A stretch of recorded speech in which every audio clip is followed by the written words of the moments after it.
You're listening to Ka-Pow, the pop culture podcast.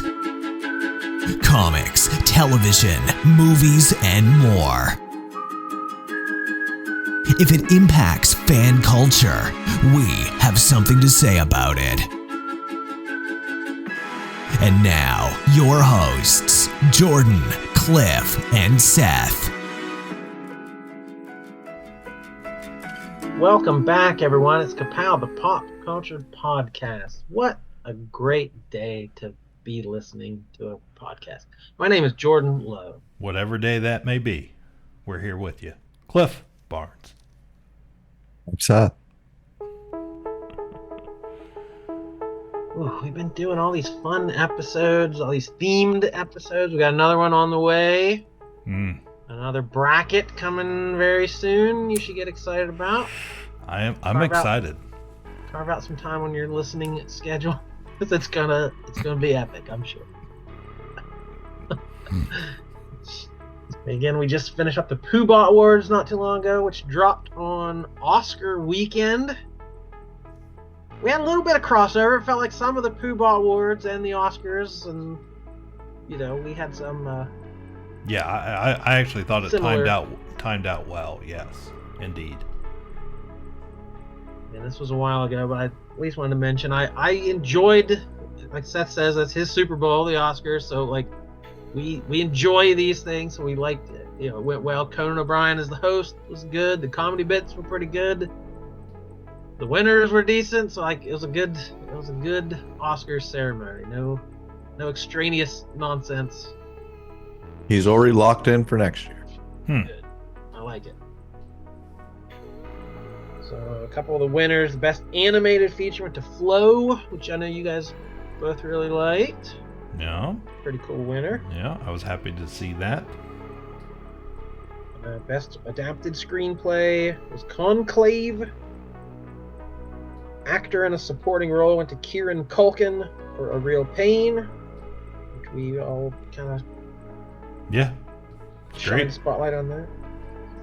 Actress in a supporting role went to Zoe Saldana for Amelia Perez. He said that is not great, but she. I just want to say here she has been around forever, and it never before this year have I ever heard her name pronounced like that. It has always been Zoe Saldana, is all I've ever heard for 20 years.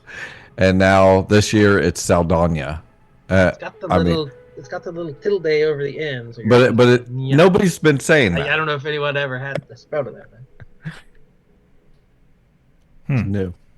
Yeah, you rap in Spanish. You can get your name pronounced. Apparently, I mean, I'm the clip I saw. You should start saying her name like that. She did it. She earned it. Actor in a leading role, Adrian Brody for The Brutalists. I think he's still talking. Worst speech of the night. He was a little bit like, read the room, dude. He was so. I mean, he has to know by now. Like it is. That's all anybody could talk about the next day was how bad his speech was and how obnoxious he was. It was like his speech was nothing. And then he's like, they're trying to play him off. And he's like, no, you don't do that. I've been here before. I have something to say. I know what I'm doing. Like, I know how to give a good speech. And then he went on saying nothing. I was just like, what?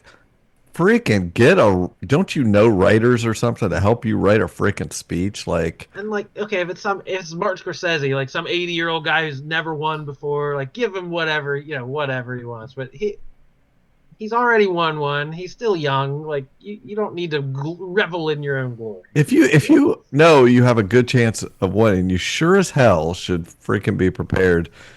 It's like it could be played. This speech could be referenced forever. Like they constantly flash back to things. No one will ever flash back to that speech. It was awful. Ugh. And then actress in a leading role went to Mikey Madison for Honora. And then pretty much everything else did too. Writing for original screenplay, editing, directing, and best picture. Sean Baker's Honora. When they won original screenplay, I was 100% sure it was going to be Jesse Eisenberg. So when they won that, I was like, they're going to win everything. Like that, I thought for sure that wasn't going to happen.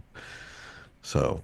And that also cleaned up the week before at the Independent Spirit Awards. So like, okay, that's an indie movie. That makes sense. That's going to be the belle of the ball at the Indie Spirit Awards. And then to also win all these mainstream Oscars, like, all right, that's something. Yeah. And so to win the Pooh Bah Award. He was number one with the Pooh Bah. This is the third time in my life that my favorite movie of the year also won Best Picture. So, yeah, it was always just Unforgiven in the 1993 Oscars until 3 years ago with Everything Everywhere All at Once, and now Nora just a few years later.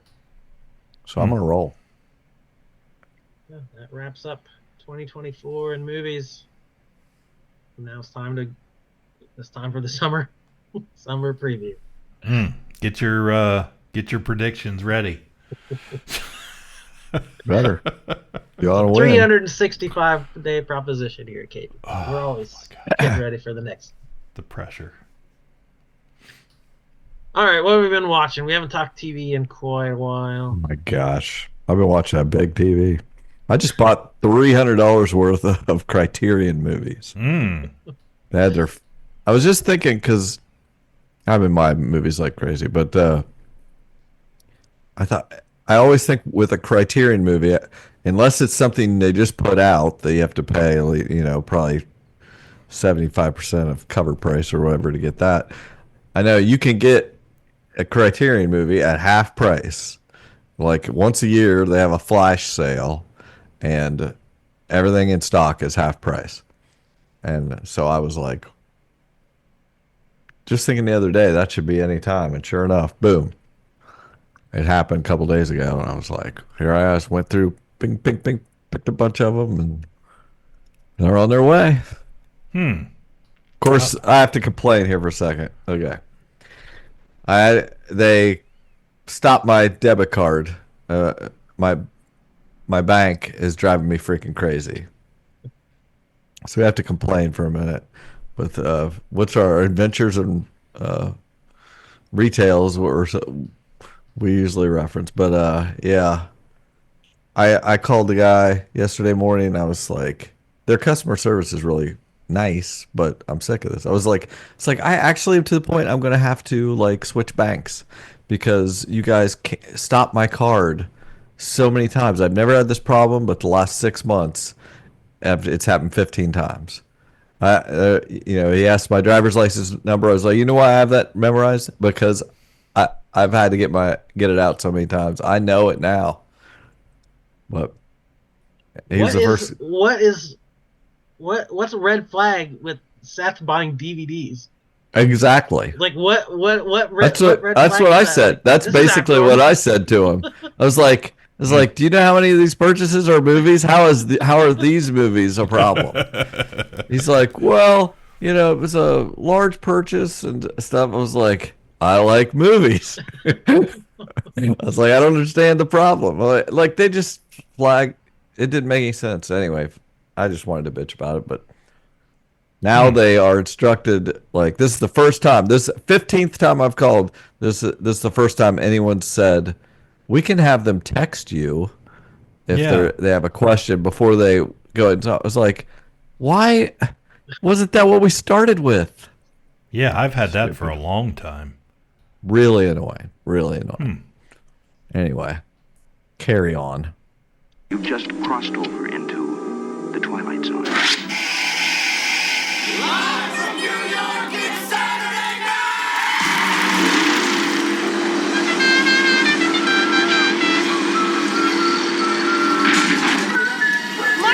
Marsha. What's up, man? Right, yo. Yo, son, come on. Yo, Omar's coming, man. I'm Prison Mike. You know why they call me Prison Mike? Beavis, please sit down. Are you threatening me? I am Cornholio. First sign a youngster's going wrong, you got to nip it in the bud. Nip it. And I'm sitting there with Woody, and I turn to him and I go, boy, these pretzels are making me thirsty. Picture it, Sicily, 1939. What you talking about, Willis? Won't you please won't you be my neighbor? My neighbor. Good afternoon, everybody.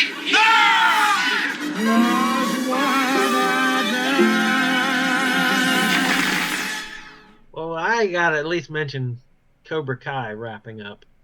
I don't even remember what happened. This show, redemption. You can say anything you want about it. You can tell me how silly it is, how ridiculous it is, and I will agree with every criticism you have. But I also love it to death. Johnny Lawrence, Danielson. I love that they continue their story like this. Even all the silly kid stuff, the very unrealistic end to some of these characters' stories. It's fine with me. I love this so much. When minor spoiler, when they come back out on the mat in the black Cobra Kai, they come out back in black, and they blast that famous AC/DC song, Thunderstruck. It's such a great one. I didn't quite get... They teed them up. They teed up the AC/DC and played the wrong song. But that's okay. It was so great seeing them all back in black. Well, it felt biblical at the moment. Yes. They didn't realize it was Jesus' song. Yeah, I noticed. The only thing I have in my notes was they played Silent Lucidity in the end of the second episode. I recognized it immediately because I've played it so many times on my guitar. It's like, it's quite like. I was just happy that it ended the way it did, and that it was so silly and ridiculous, and the whole series has been, but that's okay. I mean, we love Riverdale here, and nothing is more ridiculous than Riverdale. And Chris had to fight a snake. That's great. More, please. Yes. But yeah, how it ended. How the explosion was top notch. But the end to Johnny's story, I highly appreciate it after watching all these seasons and not even liking Karate Kid. It made me like Karate Kid. Yeah, I'm the one that I love the movies, and I really like this show. I went back and forth on it. Sometimes I thought it was too much. Sometimes I got sick of the I'm mad at you, I'm not mad at you, back and forth, like just manufactured anger. But there was plenty throughout of good pulling on your heartstrings, and I thought they did a good job the whole time. I thought they ended it well. We started watching the show on YouTube Red. That's how long ago. Not me. Not me. I saw the first 2 episodes in the theater. Oh, all right. Oh man. Wow. And here we had a cameo from basically everyone who was ever in the movie. We went long enough to pull out everybody's story. Well done, Cobra. Just here as of lately, I haven't been watching much, but I am new season of the Righteous Gemstones. Couple episodes have come out as of this recording, and this is the final season. Is final that right? season. Yes. Okay. Final season. I'm a little disappointed in that because I feel like, I don't know, this show cracks me up. Danny McBride stuff I always find funny. It's so anything, but they don't need another season after this. Like, I mean, it's going to wear out its welcome. I feel like it may have already run its course, but I'm fine. I'm good for another season. Yeah, but you can go too far with that. Danny McBride does good on short stints, like nice tight vice principals. There was something before that was kind of short, and I was like, yeah, just keep doing Well, this one kind of hit better for everybody. Yeah. I mean, Eastbound and Down was pretty popular there for a second. Yeah, there was something in between that and Vice Principals that he did. But I don't know. But yeah, I mean, the first episode threw me for a loop this season with the Bradley Cooper Civil War episode. I'm still not real sure how that's gonna, what's gonna be the payoff with that. But I mean, Uncle Baby Billy has to be one of the best characters. Like, if we were doing our favorite characters, that man would be top of the list. Like, I'm always shocked. He bared all. Yeah, I'm always shocked. So. Yeah, I was shocked this episode. Like, jeez. Yeah. Anyways. Yeah, it's good. It's good. It's funny. You watching White Lotus too? Yeah. Yeah. Walter Goggins is everywhere. Yeah.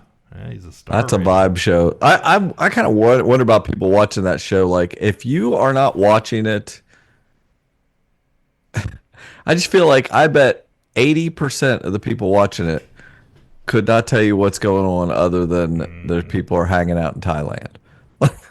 Like, you have to really work to really know what's going on.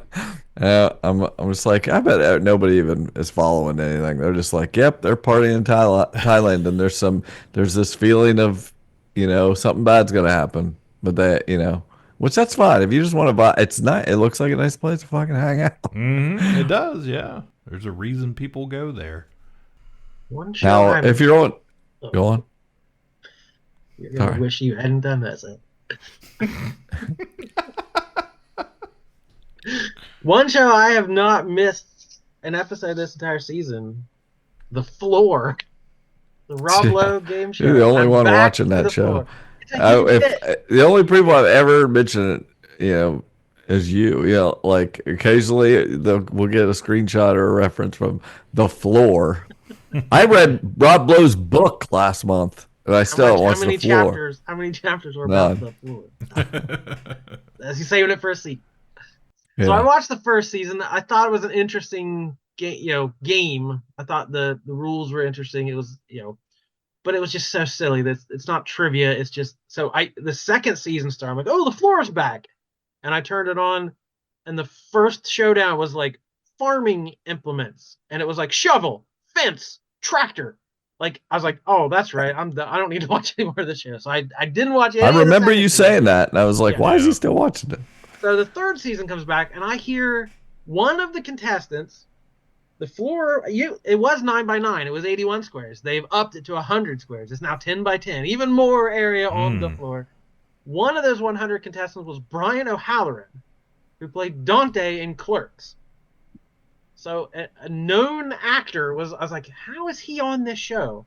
And so I'm like, I just had to tune in to see what they said about him, or if they said who he was, or like, yeah, they said, he was supposed to be there. Yeah, they're like, you might recognize this guy from a favorite 90s movie, Clerks, blah, blah, blah. So he won a couple matches and got a whole big piece of the floor. So the thing is, if you have so there's the one winner at the end wins like $250,000. But at the end of every episode, whoever has the most territory on the floor wins $20,000. So you're kind of primed. Again, I like the strategy of it all. Like, do I want to try to stick back, like hide and like wait till the end and get the big money, or be aggressive and get as much floor as you can tonight to try to win this $20,000 short term? So Brian won $20,000 like on the first episode, and he just held that territory. He's won over 100 and some thousand. So he's won like 5 episodes in a row. He's ended the series, ended the episode with the most territory.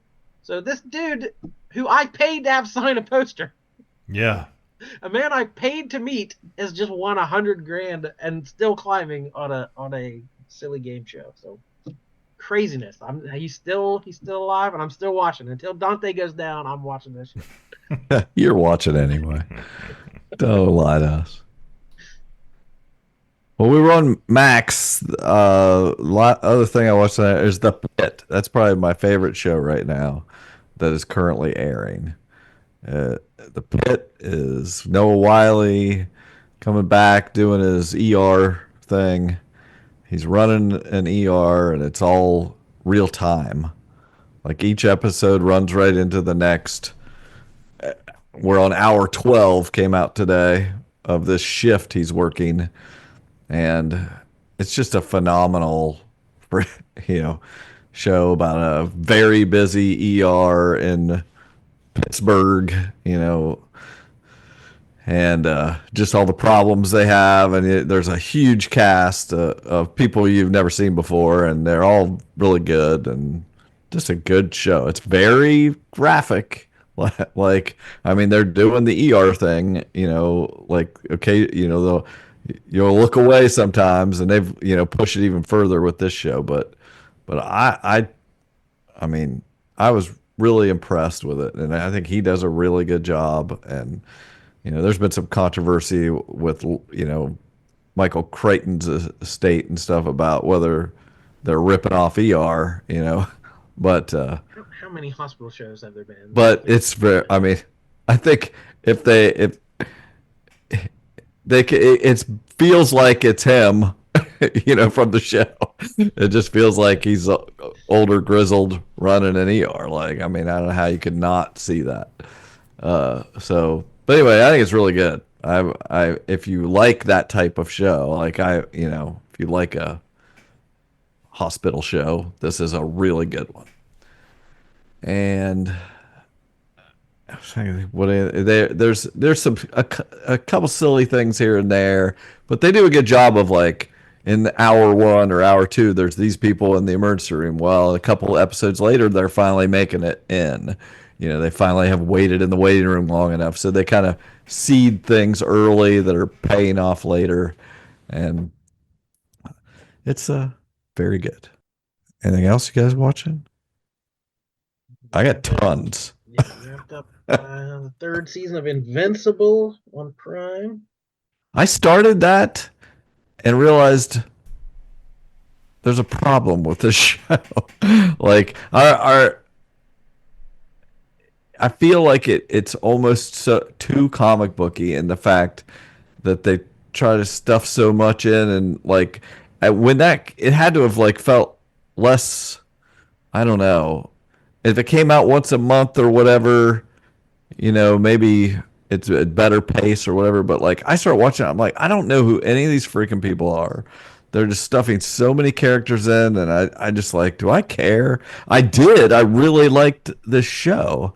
Like, I'm curious I was just curious how it's hitting you this 3rd season, because I only watched like half of the first episode. Everything that comes out, I feel like, I should probably, like Gemstones, I should probably rewatch the first 3 seasons. Like, I want to rewatch everything to catch up. It was like, you can't do that. So no. No. Yeah, but so Invincible, I think they dropped the first 3 episodes the first night, and it's like every one of those is close to an hour. They're very dense. There's a lot going on. It's like I can't binge this show, so I was behind the whole run. I was at least an episode or 2 behind every week a new one drops, because I try not to watch them right in a row. But yeah, there's a lot going on. There's a pretty heavy mythology.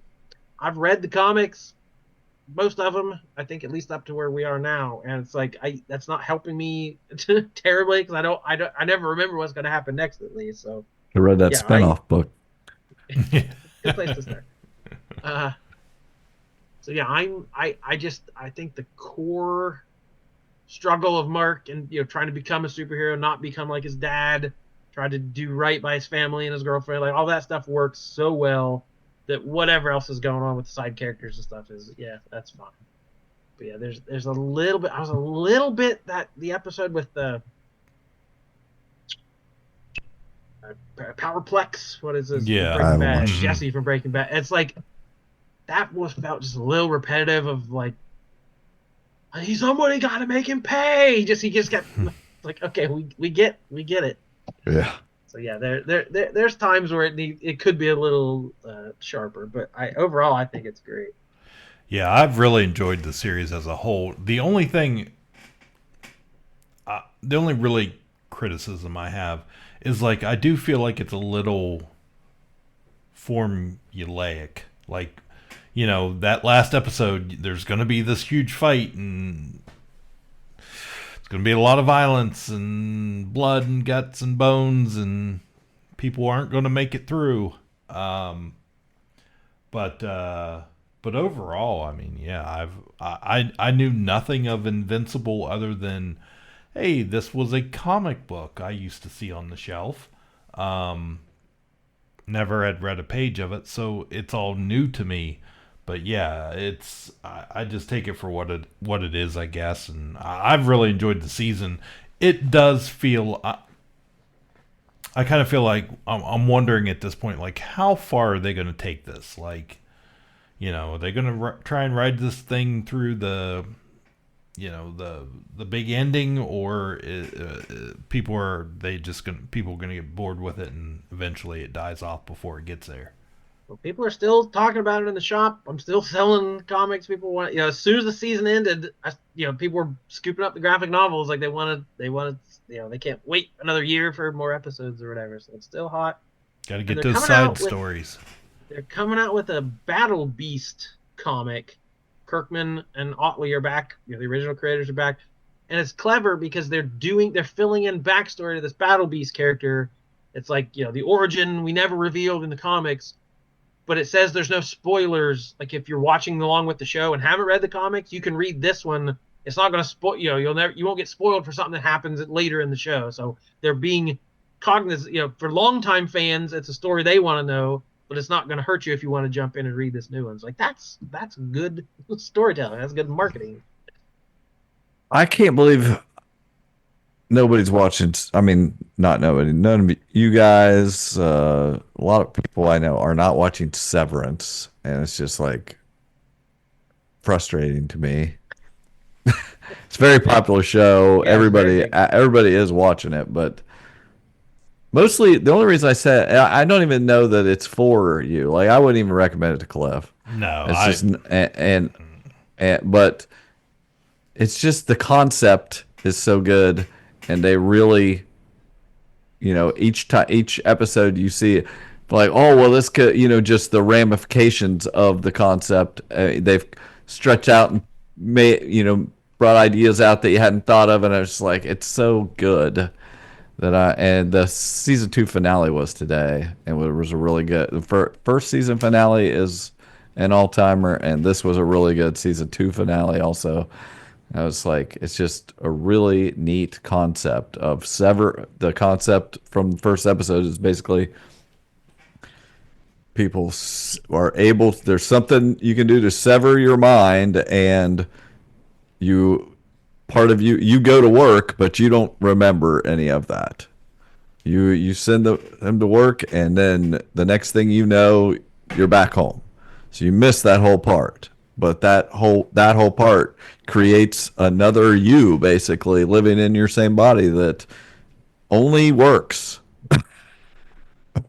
and that's a terrible thing you've done to this other part of you, and just the what they have done with that idea is just creates so many interesting ideas and conversations about it. And I see a lot of stuff online of people, what does this mean? And people arguing the meaning of this and that and the other. So it's definitely, it's not just, good sci-fi, starts conversations like that of like, there was an incredible segment in this season where because you have you have your innie and your outie, your is basically how they refer to it. Your innie is the one that goes to work, and your outie is the one that's out in the outside world. And just there was a sequence where two people interacted in 4 different ways, where one was the innie and one was the outie, and then they were both outies, and then the opposite happened, and then they were both the other way. It was just like an incredible sequence of conversations, and like showing, I mean, just, I don't know. It's Ben Stiller is good. He's a director or a producer and stuff, and he did also Escape from Dannemora, which was a really good show on Showtime a few years ago. And like he's talented. Besides just being, he was the good comic, everyman there for a decade of movies. But he's doing something special with this show. So, and it's got freaking Christopher Walken and John Turturro, who's great in it, and Zach Cherry, and of course, can't even think of his name. What's the main guy's name? Adam Scott. He's great. Like, it's just fantastic show. Definitely sparks conversation if you know anybody else that watches. Yeah, my wife watched it.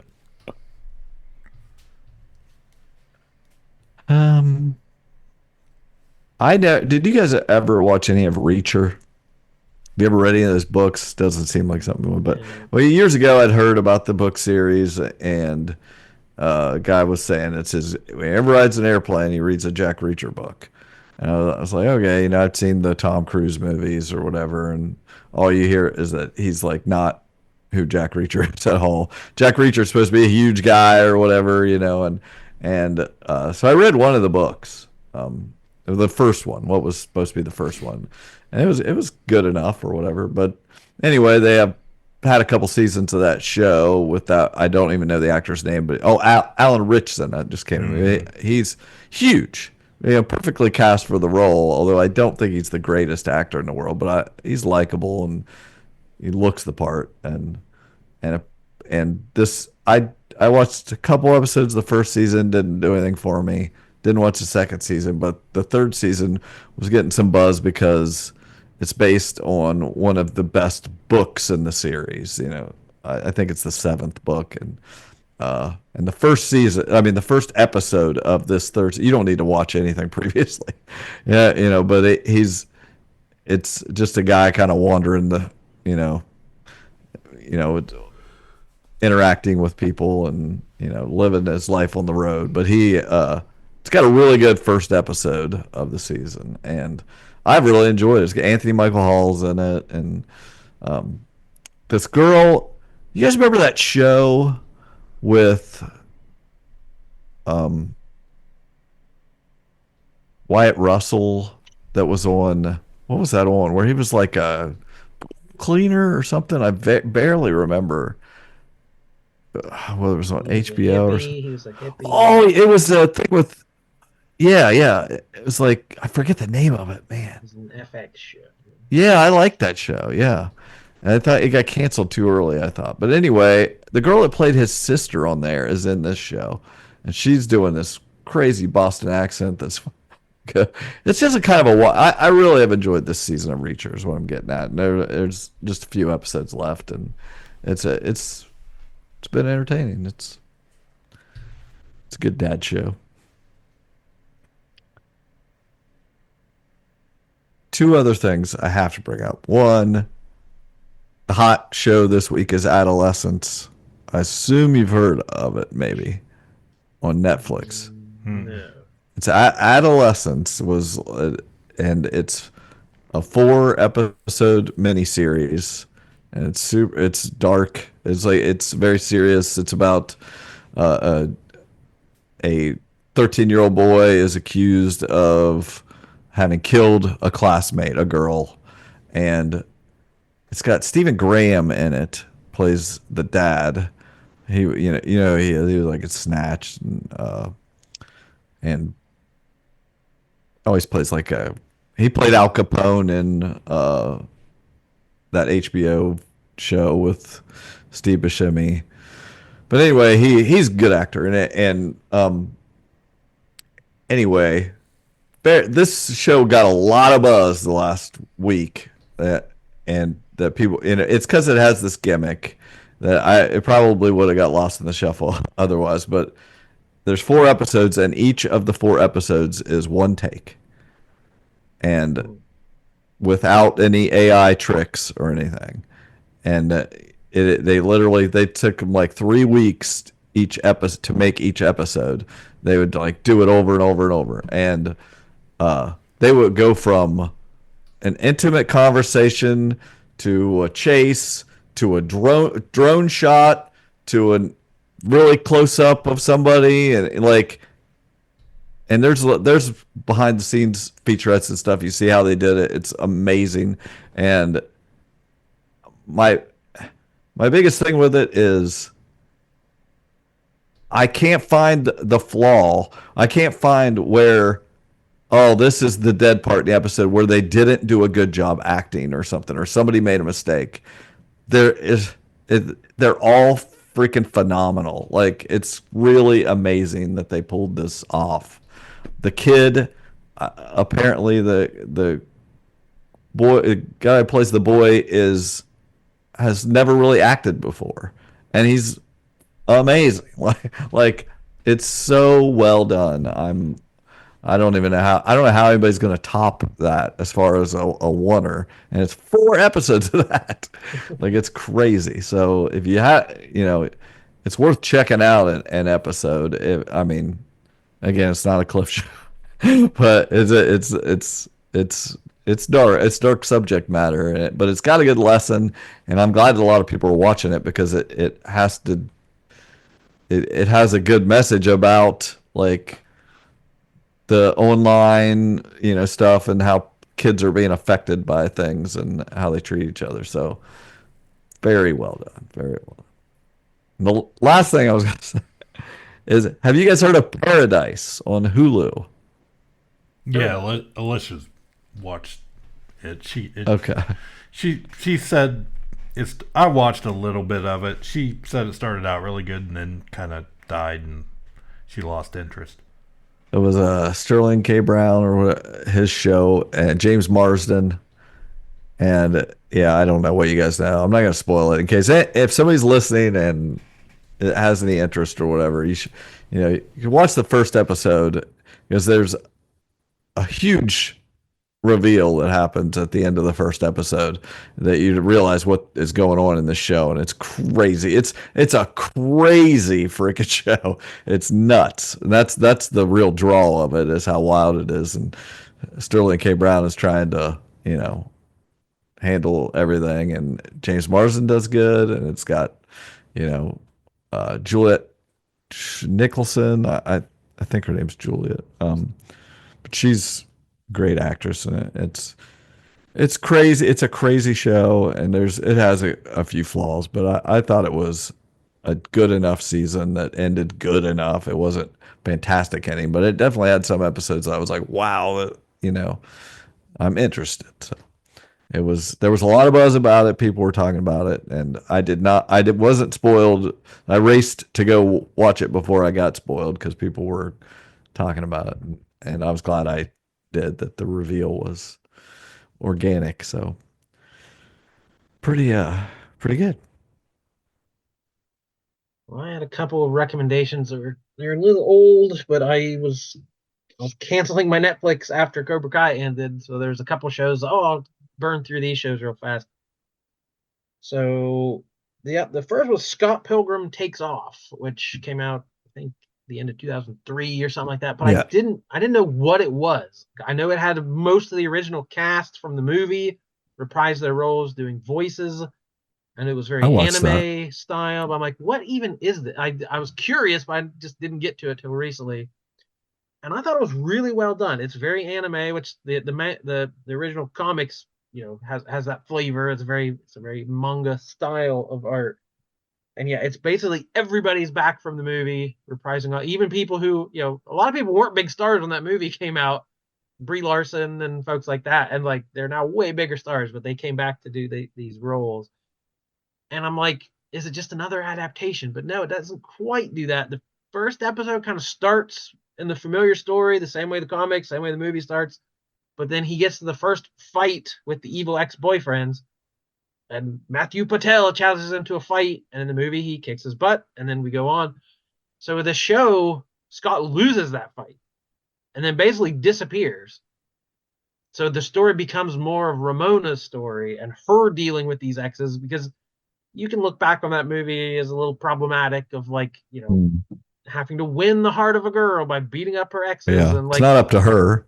Yeah, he's trying to win her over, and she has no agency and whatever buzzwords you want to use. So this show allowed her to do more. Like, she confronts her exes, like, why did things not work? And okay, maybe we should grow as people. So like, it was definitely, there's people who hate Scott Pilgrim because he's not a good person. Like, he's a good character, but he's not a good person. So if you're one of those kind of people who don't like, Scott was kind of a jerk, this was definitely a neat twist on it. So it's a familiar story, but it was a way to do a whole different story within a familiar setting. So I again, so sometimes these things come out like, what does this need to exist? But yes, this at least justified its own existence by being a whole new story. And apparently that's all we're going to get. There was no season 2. I don't know if it got canceled or there weren't. That's all they wanted to do. But yeah, so there's just the one season, 8 episodes. And then I got to the fall of the House of Usher, the next Mike Flanagan horror drama, which he had the Haunting Carla Hill Gugino. House and with the Carla Gugino. So it was basically all his same actors back again. The people who were in all these other shows.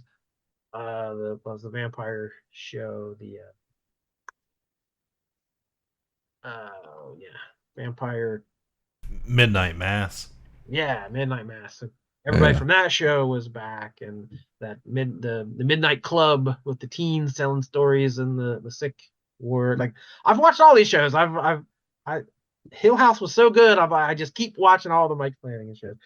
But this is all Edgar Allan Poe references. So I got each episode was titled after a Poe poem or short story. So I got my Poe book out, and before each episode, I read the short story or the poem to freshen up on what the episode had. You like books? I do like books. So the episode really had much to do with the original story, but there were name references, and all the characters' names were named after people from the story stuff. So it was a nice exercise to do. But Bruce Greenwood and Mary McDonnell play the Usher siblings, and they've kind of reworked it. They are the head of this pharmaceutical company.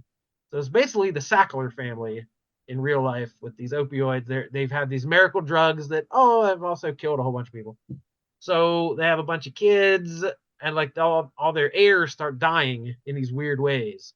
So it's basically going back and forth in time and learning, did they make some deal with the devil to become ungodly wealthy?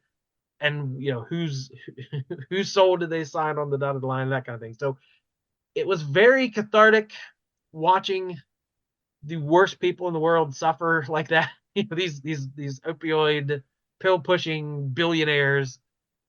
Good comeuppance horror story for them. And a little bit of Carla Gugino is never a bad thing.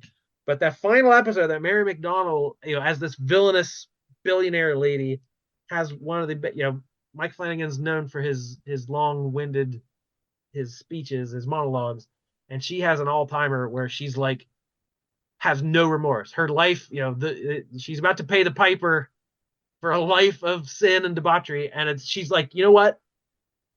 This is how, these people would want this. We could tell them what's in this drug. We could tell them how addictive it is, and they'd line up around the corner. She's basically defending herself as I did what, they want me to do. It was like, holy crap. That wall. Yeah, that was a great villain monologue. Way to go. So yeah, I don't think anything's quite lived up to Hill House since that initial success he had, but I've enjoyed everything else he's done, and this was another pretty solid outing. It's not spooky season or anything, but I think it's worth a watch for sure. Still waiting to find out what's going to happen to Matlock at the end of this. Oh, no. Still the first season. This is the longest season of television. This feels like freaking old school. Yeah. Yeah, there's just millions of episodes. It's ugh. No, I still like it. That's like a casual watch. It doesn't. You don't have to think too hard. And Yellow Jackets third season. Jeez, there's I've heard people talking about Yellow Jackets. I was upset the other day because the last episode I saw from, I think it was a week or so ago, was called Thanksgiving, and I was like, dang, it would have been a good Thanksgiving episode we could have had on the list. I was like, shoot. Have you guys, I assume you've started Daredevil Born Again? I've seen the first 2 episodes. Okay. I know there's 3 out, but I've only seen the first 2. Gotcha. I'm enjoying it. I like Daredevil the best of all the Netflix shows for sure. It's one of my favorite characters. So I'll even if it was terrible, I'd still be watching it. But it's slow going. It's kind of slow started. They've kind of parsed out the action pretty slowly. He's barely even wearing the suit, So we're setting up a lot of things, a lot of political machinations and things like that. Yeah, it's fine. I don't know. I've never loved it, any of the seasons, but it's always just enough. I mean, I didn't finish the Netflix show, but I'm gonna try to watch all through this as long as they. I just always feel like he's not. I mean, I like that guy fine, but I never feel like he is. They fully have that character down the way I see that character. It's just like he's not being himself. It's like be the character. Like people don't know Daredevil well enough for you to not act like Matt Murdock. Does that make sense? I don't. I don't know. Again, there's enough familiar stuff for me. Like, so this season they brought in Kirsten McDuffie. It was a Mark Waid, which I told him I was like, oh, it's cool to see Kirsten McDuffie show up. So it was a love interest during Mark Waid's run. Heather Glenn was the love interest back in the 80s after Karen Page left the book. We had Bullseye come back. We had another hallway fight. He threw somebody through Josie's window, which every issue of Frank Miller's book, somebody went through Josie's window. Yeah, that's so that kind of stuff. That's funny. That's funny. We had some of the tracksuit people from the Hawkeye show.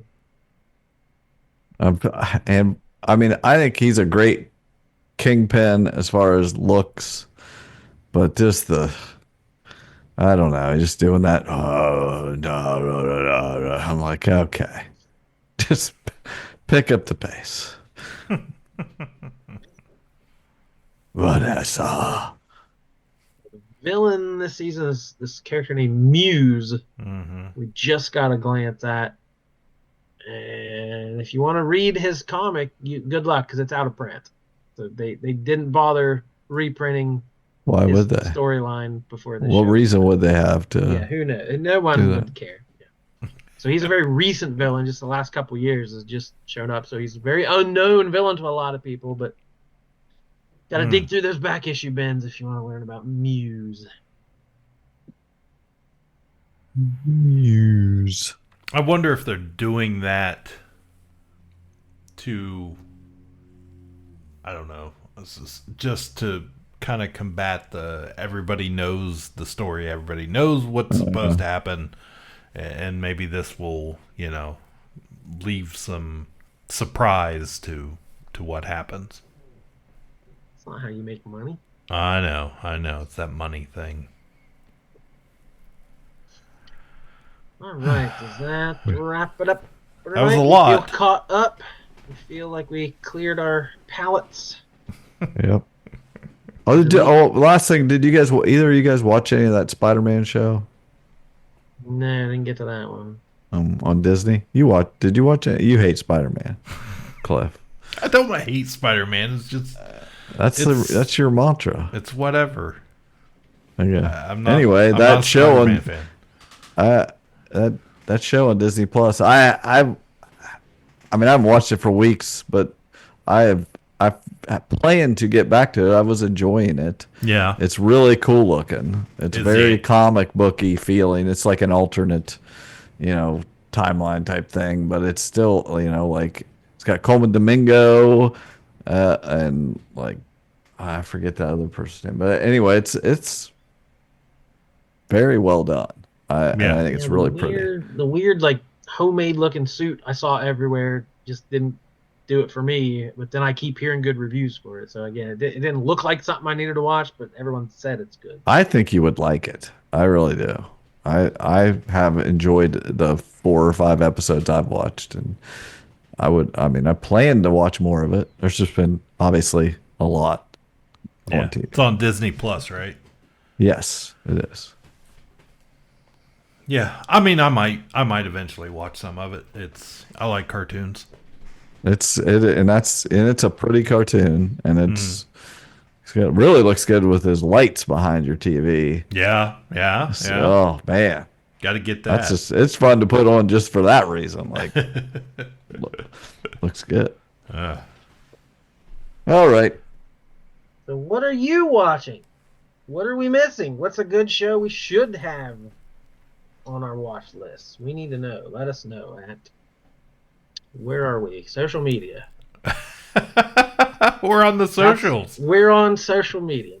I don't know. Where are we these days? We're not in as many places as we probably used to be, I would assume. We're more exclusive, but that doesn't mean we're not impossible to find.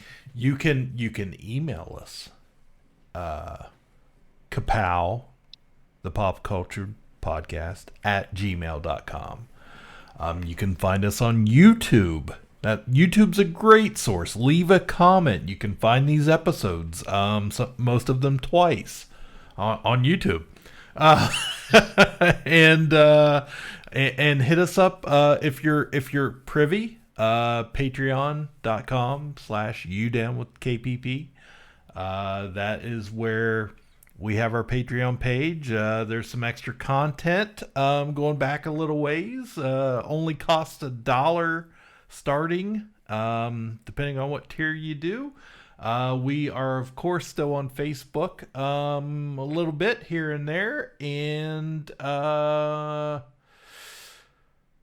these guys came over to the house for Dragon Age a couple weeks ago and wanted me to demo the TV, so I had to queue up Blood on the Bricks, our Batman movie trailer. Well, I just watched it because I had put some Call of Duty video on my YouTube channel thing, and just so I could share it with friends. We were sharing videos from our gameplay, and I saw that and played it on the big screen. It's just the best part is the post credits where it gets shark repellent I have from the show, and then it's got Jesse with the paper plate face, and he's like, "Let's go ahead and burn it away." Yeah. That was from our Build a Batman episode. Then boy, that was a pretty neat idea. Yeah. But anyway, I showed them. I put on Interstellar. That shows off the TV pretty good. Yeah. We need some of this in studio cutting room floor music footage for patrons for all this music that Seth is. That's what I was going to say. We're going to have to eventually do a bracket of all of our Ka-Pow music stuff. Oh my! So yeah, we could. We have a lot. Taika Waititi. It's hard. The Perlmutter jingle and the sexy James Olsen are pretty classic. Those are good. I mean, I was watching the Oscars and I heard the Perlmutter. I was sitting here, I just grinning. Nick and I were sitting here watching it, and dun, dun, dun, and I was like, "Oh man, they're playing my song." Didn't know we were that famous. Yeah. So yeah, it's good stuff. There you have it. Thanks for being down with KPP. We'll be back soon. My name is Jordan Lowe. Cliff Barnes. I'm Seth. Goodbye forever. So I forgot to tell you guys, went over to Cooper's Saturday for dinner, and he was saying, working at Walgreens there in the pharmacy, and he said one day last week, I think he told me 2 women were in line or something, and they were talking, and the one woman was telling the other woman about the Ka-Pow podcast. What? He's like, Cooper's like, what'd you say? And anyways, he's like, that's my dad's podcast. And they were like, oh, which one is he? What? Yes. He has no idea. Way. He had no idea who the women were. He said, it was like to, I think he told me two, like, I don't know, our age people. But yeah, he thought that was pretty impressive that somebody was. You got lady listeners? Yeah. That's funny. That's pretty cool. I was like, okay, all right. Good stuff. I would feel like that was a hidden camera trick if someone was like in front of me mentioning the podcast. I'd be like, what did he want that he's inviting you over for dinner and pretending that he heard about people talking about your podcast? That's probably like a trick. That's a hack online. Like tell your dad you heard because your dad has were talking about your podcast. Your dad definitely has a podcast. So when invite him over for dinner and then tell him you heard people talking about him. Yeah. Ka-Pow, the Pop Culture Podcast, is intended for entertainment and informational purposes only. Sounds, music, and clips played during the podcast are property of copyright holders. All original content is property of Ka-Pow, the Pop Culture Podcast. If you enjoyed this episode, please subscribe and leave a comment. KPP can be found on Apple Podcasts, Podbean, YouTube Podcasts, Spotify, and wherever podcasts can be found. You can connect with us through social media on Facebook, YouTube, or email Ka-Pow, the Pop Culture Podcast @gmail.com. Join our Patreon page to help support the show at patreon.com/udownwithkpp for special content and early access to episodes. We are grateful to anyone who chooses to contribute. Most of our content will remain free, so please click the thumbs up, like, share, and ask your friends. You down with KPP?